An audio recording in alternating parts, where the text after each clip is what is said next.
بھائی نے ہمیں سوال کیا ہے جادو ٹونے اور کاروبار کی بندش کے حوالے سے کہ ہر بندہ اس بات کا گلہ کرتا ہے کہ میرا کاروبار رکا ہوا ہے یا شاید کسی نے باندھا ہوا ہے. وہ کہتا ہے کہ پورے پاکستان کا کیا پوری دنیا کا اس وقت جو کاروبار ہے نا بندھا ہوا ہے. وہ نظام جو ہے وہ بندھا ہوا اور رکا ہوا ہے. بالکل ایسے ہی.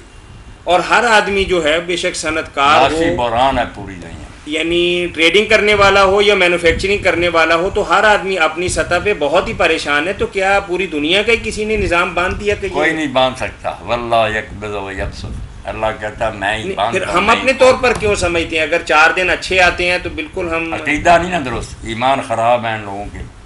پتہ ہی نہیں چلتا کہ اللہ اگر کھولے ہوئے تو کون باندھ سکتا، اور اگر اللہ نے باندھ دیا کون دے سکتا. اچھا، پھر کسی بھی بندے کے پاس جاتے ہیں وہ سب سے پہلی بات یہ کہتا ہے کہ آپ کا کام باندھا ہوا، باندھا اور ہے آپ کا اپنے، میں نے نام نہیں بتانا. یہ رٹے رٹائے لفظ انہوں نے رکھے ہوئے ہیں، بس جاتے ہی کہتے ہو آپ پر تو بڑا سخت وار ہوا، آپ اچھا ہوا آ گئے، ورنہ مر جانا. کالا جادو.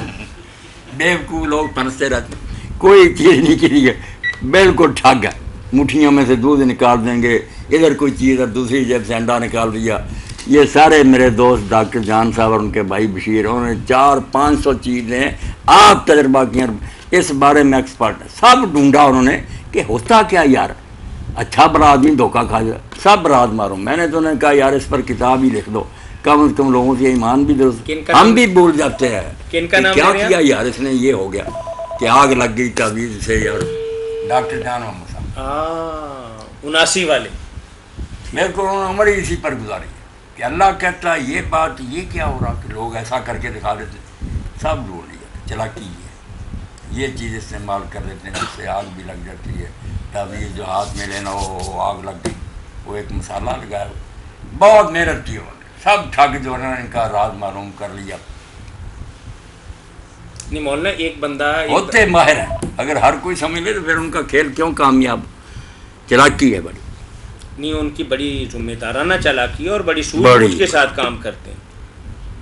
میرے ساتھ ایک واقعہ ہو چکا ہے. بالکل آدمی کی مت ماری جاتی کہ جاتا ہی بتا دیتے ہیں آپ کتنے گھر کے افراد ہیں، ان کے نام یہ ہیں، یہ عمرے ہیں. مولانا تو میں آدمی نے پھر حیران تو ہونا اس ہی. حوالے سے تھوڑا سا اپنا واقعہ بتا دوں کہ آدمی دنیا کے اندر بہت چالاک اور سمجھدار اور ذمہ دار بنتا ہے، لیکن اس طرح کے فقیروں کے سامنے آدمی بالکل کٹ پتلی ہے.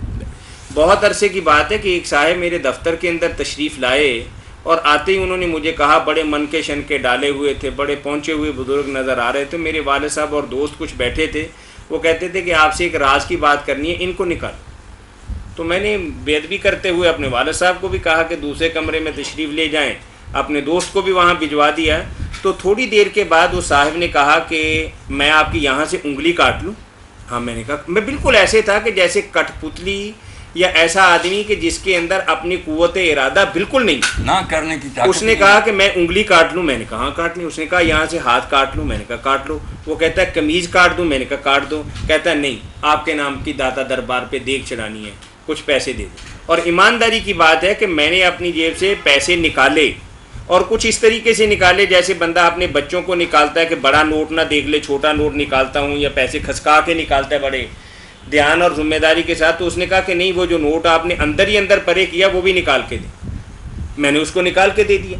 اور پھر جاتے وقت اس نے کہا کہ آپ کو ایک تحفہ دینا، ایک من کا سا مجھے دیا. اور ایسے مولانا میرے ساتھ اس نے ہاتھ میں لایا اور پانی کے 4-5 قطرے میرے ہاتھ پہ نکلے اور اس کے بعد وہ بندہ چلا گیا. اور میں کافی دن تک کنفیوز رہا، پریشان کہ کیا ہوا. اور بالکل اس کی کیفیت ایسی تھی کہ جیسے اس کو میرے اندر کی اور میرے دفتر کی اور میری جیب کی ہر کیفیت کا اسے علم. اس بارے میں ڈاکٹر صاحب نے بڑے پڑھے لکھے ہیں، بہت تحقیق کی ہے، اور واقعی جب وہ بیان کرتے ہیں تو پتہ چل جائے جو ہو. اصل میں تو بات یہ میں نے کہا بشیر صاحب سے، ان سے بھی کہ یار کتاب لے، کو 400-500 قصہ ایسا لکھو جو تمہارے اپنے ساتھ گزرا. ایک ایک درگاہ پر وہ گیا. السلام علیکم ورحمۃ اللہ.